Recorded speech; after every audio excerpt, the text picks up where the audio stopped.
Top quality और consistent performance के लिए सिर्फ सिल्वर पंप नाम याद रखना।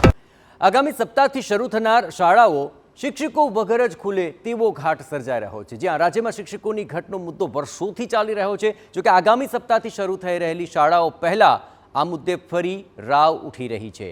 અમદાવાદ શહેર શાળા સંચાલક મંડળે મુખ્યપ્રધાનને પત્ર લખીને શિક્ષકોની ઘટ પૂરી કરવા માટે માંગ કરી છે। શાળા સંચાલકોની માંગ છે કે શાળાઓ શરૂ થાય તે પહેલાં જ જ્ઞાન સહાયકોની ભરતી કરવામાં આવે।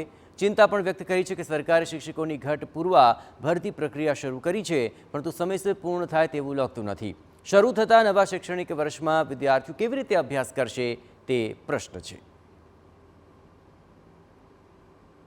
જે શાળાઓ શરૂ થાય છે એમાં કોઈ પણ શિક્ષક જો હાજર જ ના હોય તો શાળાઓ કેવી રીતે ચાલુ કરવી, વિદ્યાર્થીઓને કેવી રીતે શિક્ષકો આપવા અને વાલીઓને શું જવાબ આપવો, આ એ બહુ મોટો પ્રશ્ન છે।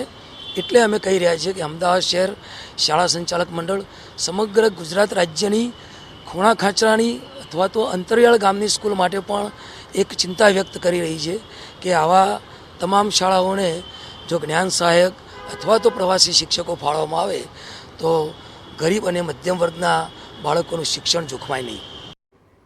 શાળા સંચાલક મંડળની રજૂઆત છે કે 31 મે રાજ્યભરમાં 800થી વધુ શિક્ષકો નિવૃત્ત થતાં ઘટ પડી છે।